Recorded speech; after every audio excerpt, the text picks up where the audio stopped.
हमारे बीच में सहारनपुर से उपस्थित हुए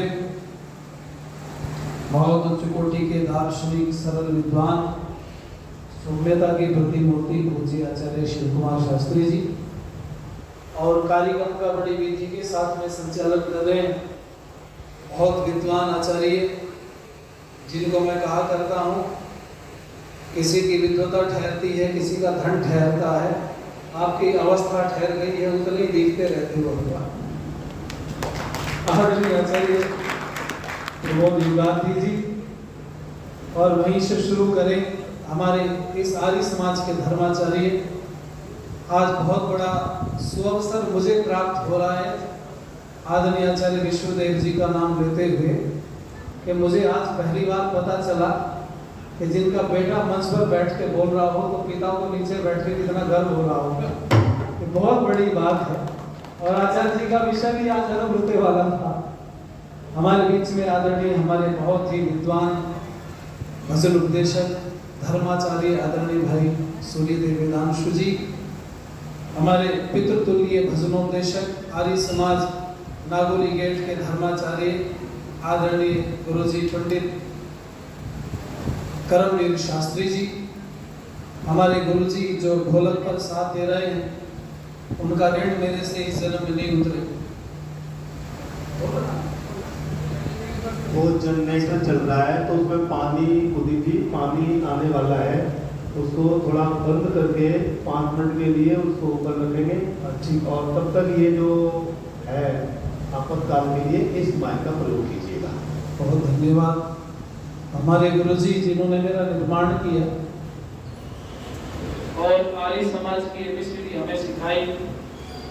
आदरणीय मास्टर कल्याण जी, मंच पर हमारे दूसरे आदरणीय रामदेव शास्त्री जी, हमारे सम्मुख उपस्थित अन्य सभी विद्वत मंडल, सभी धर्म प्रेमी सज्जन, गुरुकुल के आचार्य ब्रह्मचारीगण, पूजनीय वंदनीय मातृशक्ति। भगवान की कृपा से हम लोग इकट्ठे बैठकर के जीवन को सरल बनाने का प्रयास कर रहे हैं।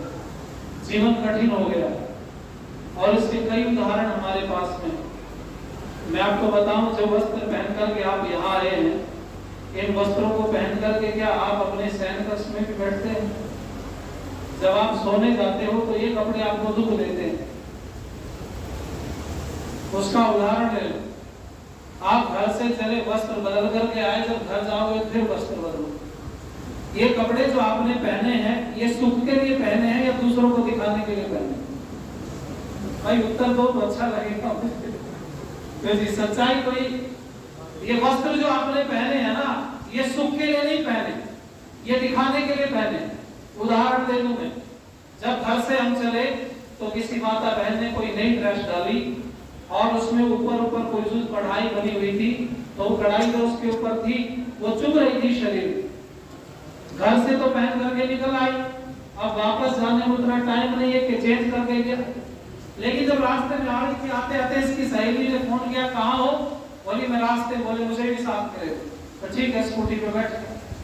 तो गोल्डन कलर की स्कूटी किसी की एक माता जी घर से चली, स्कूटी पर बैठी है, दूसरी माता को बैठा लिया रास्ते में और इसने पीछे बैठे बैठे इसको बोला, इसकी ड्रेस पर हाथ डाला, तुरंत इसका जो सूट डाला हुआ था पकड़ लिया और कंधे पे हाथ रखे पीछे वाली बोलती है, बड़ा गजब की ड्रेस लग रही है। बस इतना बोलना था। जो चुभ रहा था थोड़ी देर पहले, जो ड्रेस चुभ रही थी, अब वो चुभना बंद हो गई, ये चुभ रही थी। बोलो बंद हो गई। क्यों बंद हो गई? क्योंकि माता जी ने कपड़ा अपने लिए पहना ही नहीं था। जब अकेले में आती है तब पता चलता है कष्ट दे रहा है, और जब सबके सामने आती तब पता चलता है अगर सबकी दृष्टि आपकी ड्रेस के ऊपर है तो आप कितना भी कष्ट बर्दाश्त करने को तैयार हो। और चुप जाए क्या फर्क पड़ता है? मैं दुनिया में जो काम कर रहा हूँ ज्यादातर दिखाने के लिए करता हूँ। मैं घर से निकलता हूँ, शीशा देख लेता हूँ, क्योंकि जब शाम को सोने जाते तब भी शीशे में देखते अपने आप नहीं देखते। घर से निकलता जरूर शीशे में देखता व्यक्ति, अगर बात इधर उधर हो जाए और कितनी भी जरूरी क्यों ना हो, दौड़ के गंगा हाथ में लेगा, इधर उधर मारेगा, चल देगा। मुझे ऐसा लगता है हम जो जी रहे हैं समाज में दूसरों को दिखाने के लिए जी रहे हैं। अच्छा, जब दूसरों को दिखाने के लिए जी रहे हैं तो फिर अच्छे से दिखाया जाए। क्यों जी? भाई मेरा मानना यह है, फिर छोटी चीजें नीचे क्यों दिखाए, अगर दिखाए तो बड़ा स्तर पर क्यों ना दिखाया जाए अपने आप को और प्रस्तुत किया जाए, वो उदाहरण दिए जाए। आज मैं कुछ ऐसा विषय अटपट आपके बीच के लेके बैठा हूं, आप लोग सुनोगे तो आपको अच्छा लगेगा, आनंद आएगा। जिस भारत की बात हम लोग कर रहे हैं, ये भारत वास्तव में अगर आप पढ़ेंगे महाभारत कालीन भारत को, तो उस समय भाई छोटे छोटे टुकड़ों में बटा पड़ा। उसका उदाहरण मिलता है जब जरासंध को भगवान कृष्ण ने भीम के द्वारा मरवा दिया उसके घर में, और 100 से ज्यादा राजाओं को उसकी कैद से निकाला, तो पता चला ये 100 राजा 100 देशों के राजा थे, और ये अलग अलग भागते रहे। जरासंध ने इनके ऊपर कब्जा कर रखा था, उनको जेल में डाल रखा था, इनको बाहर निकाला और भगवान कृष्ण ने उपदेश दिया भीड़ के सामने खड़ा करके। चारों तरफ भीड़ खड़ी है, 100 राजा हाथ जोड़े खड़े हैं। कृष्ण ने कहा सुनो, जो दुर्गति जरासंध की है वो दुर्गति तुम्हारी ही होगी। और डर गए, उन्होंने कहा पहले तो हमें जरासंध ने पीटा, जेल में डाल दिया, अब तुमने अगर जेल से निकाला ही था तो वहीं पड़े रहते थे, कम से कम पिटते तो नहीं थे वहां। अब तो जेल में थे, रोटी पानी मिल जाता, अब तुम कह रहे हो तुम्हें मारे के कारण क्या है, इसलिए आप मारना चाहते हो। कृष्ण ने कहा पूरी बात सुनो, जो जरासंध का हाल हुआ है वो तुम्हारा भी होगा। अच्छा ये होगा कि तुम अपना राजा युधिष्ठिर को मान लो और अपनी राजधानी इंद्रप्रस्थ को स्वीकार कर लो, हमारी आधीनता स्वीकार करो, हम संकल्प लेते हैं हम किसी भी आपदाई से तुम्हारी रक्षा करने के लिए प्रतिबद्ध। कृष्ण की बात सुनी, सबने हाथ उठा करके समर्थन कर दिया। पता चला ये 100 से ज्यादा देश अलग अलग टुकड़ों में बटे पड़े थे। जब पढ़ा हमने अर्जुन को, तो उलोपी नाम की उसकी पत्नी कहां से आई, पाताल लोक से। पाताल क्या, अमेरिका था। कितने सारे देशों में टुकड़ों में बटा पड़ा था भारत। फिर ये भारत टुकड़ों में बढ़ते बढ़ते बढ़ते स्थिति ये थी भारत की कि भारत के छोटे छोटे मांडलिक राजाओं ने घोषणाएं कर दी, मेरे पास 100 सैनिक के बालक राजा हूं, मेरे पास 500 सैनिक के बालक राजा हूं। हाँ, ये भी शुरुआत में मेरी कुछ कहानी आपकी समझ में नहीं आएगी, आप बोलोगेगा पता नहीं कहां से अटपटी बातें, पर कहीं जुड़ेगी जाकर के, आप सावधान रहना जरा। ये जब सब व्यवस्थाएं ऐसे चलती रही, मांडलिक राजा हो गए, फिर राजाओं के बीच में एक विचारधारा ने अलग से जन्म लिया। मैं तो आपको बताऊं, अगर हिस्ट्री आप पढ़ें तो आपको पता चलेगा महाभारत के बाद में एक रोमपालों का भी जन्म हुआ है। मैं उन छोटे छोटे मतमतांतरों की चर्चा नहीं करता जिन्होंने अत्याचार नहीं किए, ऐसे तो बहुत थे, लेकिन आप हिस्ट्री को अगर पढ़ेंगे इस भारत भूमि की, तो आपकी जानकारी के लिए मैं बताना चाहूंगा, अलग अलग विचारधाराओं ने जन्म लिया, रोमपालों ने जन्म लिया, उनके बाद में यहूदी पैदा हो गए, यहूदियों के बाद में क्रिश्चियन पैदा हुए, और क्रिश्चियनों के बाद में फिर इस्लाम पैदा हुआ, और ये सब चलते रहे। इसके बाद में सबसे पहला आक्रमण भारत के ऊपर 712 ईस्वी में राजा दाहर के ऊपर हुआ, सिंध प्रांत। ये पहला आक्रमण था। इस आक्रमण में एक और दूसरी कृतज्ञता देखने के लिए मिली कि जिन लोगों को राजा ने पाल रखा था उन्होंने राजा का विरोध किया, दूसरे विरोधियों के साथ में हाथ मिलाकर के राजा को हरवाया। एक तो कृतज्ञता ये थी, और दूसरा सबसे घिनौना काम इस युद्ध में ये हुआ, 712 ईस्वी में राजा दाहर की बेटियों को, सूर्या को, परिवार को बंदी बना करके राजा के सामने परोस दिया गया। वो विषय अलग है कि वो अपनी चतुराई से बच गई वो बहनें, पर ये जो 712 ईस्वी में ये आक्रमण हुआ था, ये विचारधारा थी जिसका नाम था बहावी विचारधारा। आप पढ़िएगा, मैंने 2023 में 76 डिबेट किए, और 76 में से 30 से ज्यादा डिबेट केवल इसी विचारधारा के ऊपर थी। अलग अलग बहुत विषय मेरे सामने प्रस्तुत हुए, बड़े सारे लोग आए, उन्होंने बहुत बातें रखी। मेरे सामने एक दिन ऐसा संशय पैदा हुआ, उन्होंने कहा कि तुम्हारी बहन बेटियां माथे पर सिंदूर क्यों लगाती हैं, क्यों बिंदी लगाती, बीच में क्यों पहनती? उत्तर दीजिए, ये आप किसी स्त्री को स्त्री बना रहे, कमजोर बना रहे, हाथों में चूड़ियां क्यों धारण कर रखी तुम्हारी बहन को क्यों? वो कहते हमारे यहाँ सब ये नहीं है, हम तो बराबर कहते हैं, तुम बराबर नहीं मानते, इसलिए सब चीजें तुमने करके स्त्री को कमजोर कर दिया। आप चाहोगे तो इस प्रश्न का उत्तर मेरे से लेना, माथे पर बिंदी, मांग में सिंदूर, पैरों में बिछवे क्यों होते हैं? बहुत बातें निकल करके आई। फिर भारत ने हमले झेलने शुरू किए, और झेलते झेलते भारत टुकड़ों में बंटता चला गया। इतने टुकड़ों में बंटा, इतने टुकड़ों में बंटा, जिस समय पर आपकी जानकारी के लिए बताऊं, चाणक्य महाराज ने टूटे हुए भारत को एक किया, तो कहते हैं उस समय पर भारत बहुत सारे टुकड़ों में बटा पड़ा था। फिर एक जगह पर चाणक्य ने अगर किया, तो चाणक्य ने किया उस समय पर अखंड भारत का स्वप्न साकार। सबसे पहला अगर भारत कभी एक हुआ था तो चाणक्य के समय में। लेकिन कितनी देर रहा? चंद्रगुप्त का बेटा बिंदुसार गद्दी पर बैठा, न राज्य घटा पाया न बढ़ा पाया। फिर बिंदुसार का बेटा आगे आया जिसका नाम था अशोक, सम्राट कहते हैं उसको, वो सम्राट की उपाधि उसे छीन लेनी चाहिए थी। वो बौद्धिस्ट बना, आप सब जानते हैं। उस बौद्धिस्ट ने दुनिया भर के देशों में जाकर के प्रचार प्रसार करना शुरू किया, और जो भारत चाणक्य के समय में हुआ था एक, वो फिर टूट गया। और वो विचारधारा जो मैं आपको बता रहा हूं, हमले होते होते होते फिर भारत जिस समय पर आजाद हो रहा है, तब भी 585 रियासतें एक जगह पर की सरदार पटेल ने। मैं तो पढ़ता रहा 565 रियासतें थी, पर जब सरदार पटेल के वो व्याख्यान मैंने सुने, वो पढ़े जो उन्होंने दिए थे संसद के अंदर, राष्ट्रवादिता के मुखर स्वर नाम की पुस्तक है, 2 वॉल्यूम में मिलती है, और वो किसने लिखी है? आपके बहुत उच्च कोटि के विद्वान थे आर्य समाज के, सांसद रहे प्रकाश वीर शास्त्री। उन्होंने 2 वॉल्यूम में पुस्तक लिखी, राष्ट्रवादिता के मुखर स्वर। जब मैंने उसको पढ़ा, सरदार पटेल कहते हैं कि मैंने 585 रियासतों को एक जगह पर किया, वो टूटे हुए भारत को फिर इकट्ठा किया। और मैं आज आपसे फिर प्रश्न पूछता हूं, कई बार भारत टूटता रहा, जुड़ता रहा, टूटता रहा, जुड़ता रहा। इस समय पर परिस्थिति क्या है? भारत बाहर से तो संतरे की तरह दिखाई दे रहा है, लेकिन अंदर से जैसे संतरे के अंदर वो अलग अलग खापे होती है ना, वैसे खाप दिखाई देती है। बोलो है या नहीं है? बोलो जरा, कोई एक राज्य मुझे आप भारत का बता दो जो टूटने के कागज पर ना बैठा हो। एक राज्य बताओ। आप पूर्व से प्रारंभ करेंगे तो मैं मिजोरम से, त्रिपुरा से, वहां से शुरू अगर करूं, मैं नागालैंड से, आपके पैरों तले जमीन खिसक जाएगी। जहां आसानी से आपको चर्च तो मिल सकता है, पर मंदिर आसानी से नहीं मिलेगा। आपके सर पर चोटी या माथे पर तिलक लगा होगा तो आपको जान का खतरा है अनायासी, और आपके साथ कोई घटना घट जाती है तो पुलिस उसके लिए कोई जिम्मेवार नहीं है। पुलिस आपको ही बोलेगी क्यों माथे पर तिलक लगा के, सर पर चोटी लगा के आप प्रदर्शन कर रहे थे, क्यों? क्योंकि पुलिस में भी उन्हीं के लोग बैठे हुए। ये स्थिति भारत की आज है।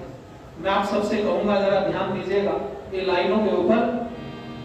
अरे सदियों से हमको अपनी भूलों ने मार डाला, सदियों से हमको अपनी भूलों ने मार डाला, कांटों से बच गए थे, भूलों ने मार डाला, सदियों से हमको अपनी, सदियों से हमको अपनी, सदियों से हमको अपनी।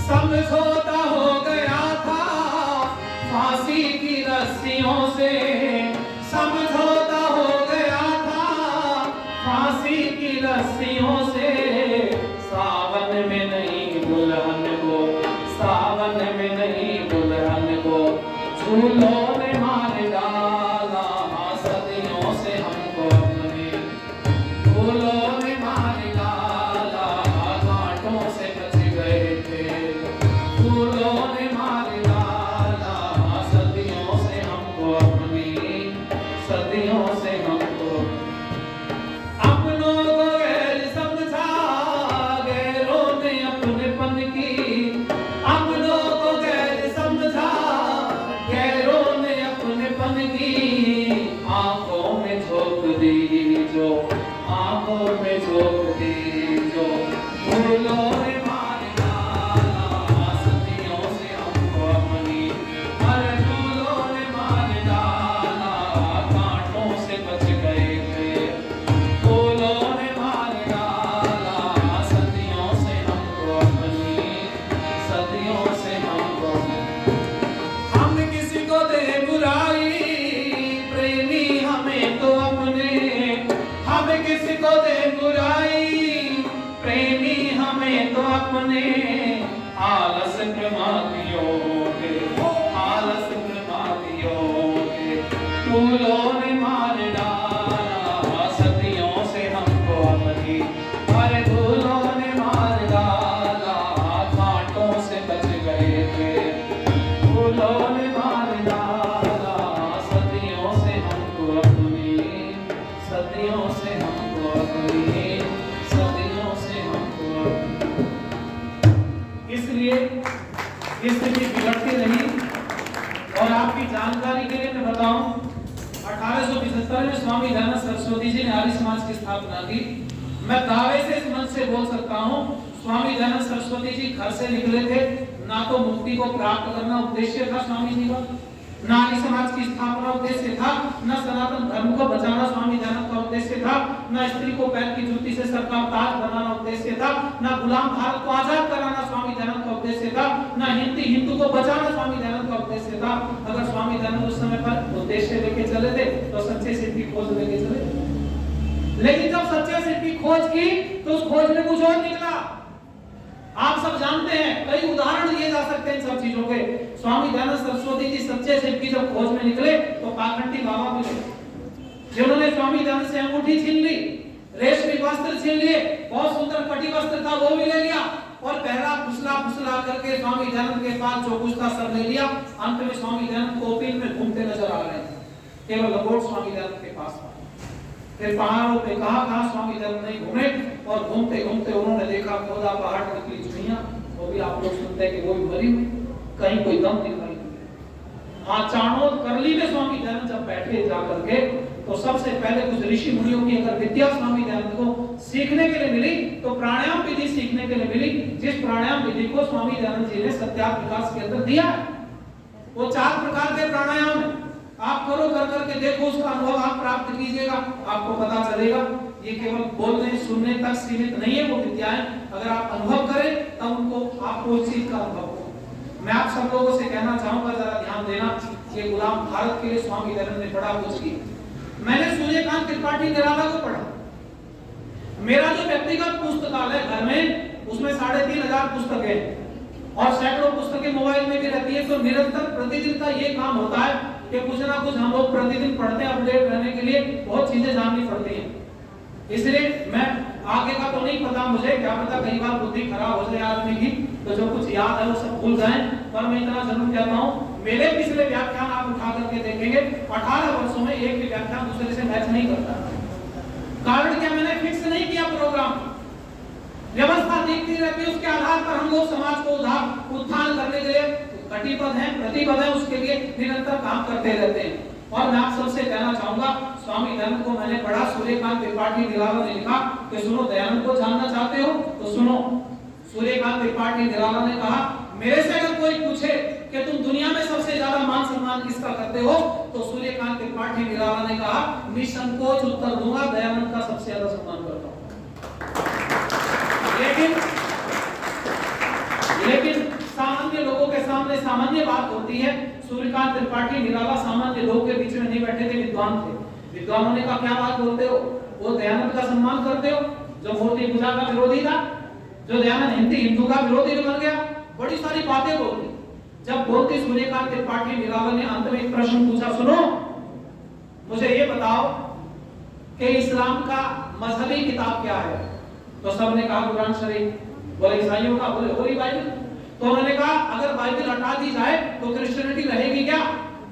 तो सबने कहा नहीं क्रिश्चियनिटी खत्म हो जाएगी। उन्होंने कहा अगर कुरान शरीफ हटे? तो उन्होंने कहा इस्लाम समाप्त हो जाएगा, धराशायी हो जाएगा। तो उन्होंने कहा सुनो, दयानंद की बात जानना चाहते हो? तो मैं दयानंद का सम्मान इसलिए नहीं करता कि उसने स्त्री का उत्थान किया, भारत को गुलामी की जंजीरों से मुक्त कराया, गाय की रक्षा के लिए कदम उठाया, गुलाम भारत को आजाद कराया और बहुत सारी बातें उन्होंने पाखंड पर उठाना घा किया। सब कुछ गिनवाने के बाद सूर्यकांत त्रिपाठी निराला ने कहा, तुम कहते हो बाइबल हटेगी क्रिश्चियनिटी धड़ाम हो जाएगी, कुरान शरीफ हटेगा तो इस्लाम खत्म हो जाएगा। तो वो कहते हैं ऐसे ही मैं कहता हूँ, वेद हटेगा तो ये वैदिक हिंदू सनातन सब कुछ समाप्त हो जाएगा। मैं दयानंद का सम्मान इसलिए करता हूँ क्योंकि दयानंद ने वेदों की प्रतिष्ठा के लिए अपनी प्रतिष्ठा दांव पर लगाई और वेद को बचाया, इसलिए दयानंद का सम्मान करता हूं। और ये वास्तविकता है। आप चाहे पंडित लेखराम जी की बुनियाद आर्य मुसाफिर पुस्तक पढ़िएगा, आपको पता चलेगा स्वामी जी का एक अमर ग्रंथ सत्यार्थ विकास जरूर है, लेकिन बुनियाद आर्य मुसाफिर पुस्तक भी अपने विषय में एक अद्भुत ग्रंथ है, पढ़ना चाहिए आपको। आप पढ़ोगे तो आपको पता चलेगा उस समय क्या क्या व्यवस्थाएं चल रही थी और क्या हमें करना चाहिए, बहुत कुछ उसमें मिलता है। मैं आप सबसे कहूंगा, दयानंद को जानबूझ करके विरोधी घोषित किया गया, तो ये बहुत लोगों की चाल थी, उनको पता था। आज भी आर्य समाज से सीधा मुंह मारने की किसी की मां ने दूध नहीं पिलाया कि आर्य समाज से सीधा कोई आकर के भिड़ जाए। अभी पिछले दिनों एक धर्म गुरु है, आपने सुन लिया, उनको सब जानते हैं, है ना, रामभद्राचार्य जी। मुझे कोई आपत्ति नहीं नाम लेने में, क्योंकि उन्होंने नाम लेकर के स्वामी दयानंद को जबरदस्ती विरोधी घोषित किया। वो कहते हैं स्वामी दयानंद सरस्वती ने खंडन किया, पर मैं कहना चाहूंगा हमने पूरा प्रमाण सहित उन सब चीजों को रखा। आर्य समाज के सैकड़ों विद्वान आगे के आप उसमें लड़ाई में कूद पड़े, हम सबका धन्यवाद करते हैं, उन्होंने बहुत बड़ा काम किया। लेकिन उसने दोबारा कृतघ्नता कर दी। कृतघ्नता क्या बताऊं आपको, कृतघ्नता सुन लो। राम भद्राचार्य को मैं बताना चाहता हूं, इस भारत की परंपरा थी स्वामी दयानंद से पहले, अगर व्यक्ति अपंग है तो वो संन्यास नहीं ले सकता, अपंग है तो मंच पर नहीं बैठ सकता था, अगर अपंग है तो कर्मकांड नहीं करा सकता था। अगर राम भद्राचार्य मंच पर बैठे तो दयानंद की वजह से बैठे, क्योंकि दयानंद ने कहा शरीर से कोई किसी का लेना देना नहीं, ज्ञान से उसको ऊपर नीचे रखा जाएगा। ये दयानंद सरस्वती की वजह से मंच पर बैठे हैं और उन्हें बहुत सारी बातें आज बोल दी। उसके बाद फिर मैंने देखा बड़े सारे लोग आए, तो मैंने राघवाचार्य को लिया नापा, उसके बाद में एक और आचार्य थे उनको नापा गया, एक मध्य प्रदेश से शक्ति पुत्र जी महाराज है, व्यापक तहसील से हैं, उनको फिर मैंने लिया और लेने के बाद में वीडियो डालनी थी, उनके चेहरे टूट पड़े। आप सोशल मीडिया पे सर्च करना जरा, शक्ति पुत्र महाराज जी कुलदीप विद्या कुछ भी डालो आप, हमें 15-20 हजार लोग शाम को हमसे डेली जुड़ते हैं सोशल मीडिया पर। उनके चेहरे टूट पड़े और कितना टूटे, एक दिन में 700 कमेंट आए उनके चेहरे, 700। मैं ये नहीं कहता वो ठीक है कि गलत है, एक तो उन्होंने अभद्र भाषा का प्रयोग नहीं किया, शालीनता से बोले, मैं उनका धन्यवाद करता हूं। और उन्होंने कहा कि आप जानते हैं शक्ति पुत्र महाराज जी ये हैं वो हैं। मैंने एक कमेंट किया हुआ है और उस पर उन्होंने हजारों ने टिक मार दिया। मैंने एक ही बात बोली उनको, मैंने कहा ठीक है, आपके अगर शक्ति पुत्र जी महाराज ठीक होंगे तो हजारों लाखों के बीच में उनके चरण स्पर्श करूंगा, नहीं तो मैं चरण स्पर्श को तो नहीं बोलूंगा। उस सन्यासी सम्मान करते हैं पर उनको सबके सामने माफी मांगनी पड़ेगी अगर आज समाज ठीक हुआ वो गलत। अब अक्टूबर की तारीख रखी गई है, मैं आपकी जानकारी के लिए बता, अक्टूबर में नवरात्रों में हमें निमंत्रण मिल गया, मेरे पास संदेश आ गया कि आप आइए अक्टूबर में नवरात्र के समय में 3 दिन के लिए आप उपस्थित होइएगा, महाराज जी से आपका वार्तालाप होगा। और आपकी जानकारी के लिए बताऊं, यही आपके हरियाणा से कई नौजवान उनके चेले हैं, उन्होंने मेरे वीडियो पर कट मार करके वीडियो बनाई और मुझे कोड करके मेरे हैशटैग लगा करके मुझे डालनी गई है और मुझे बोला है शक्ति पुत्र महाराज जी के सामने खड़े होने की आपकी हिम्मत ताकत नहीं है। मैंने कहा भगवान की कृपा से 6 साल में यूनिवर्सिटी का चैंपियन रहा हूँ, 20 किलोमीटर वॉक रेस का, खूब ताकत है पैरों में, पूरे दिन खड़ा रह सकता हूँ। खड़े होने की बात ये है। और रही बात शास्त्रार्थ की, तो हम कोई चैलेंज नहीं कर रहे, हम तो बस केवल उन्होंने जो प्रश्न उठाए हम उनका उत्तर देने के लिए उपस्थित हैं।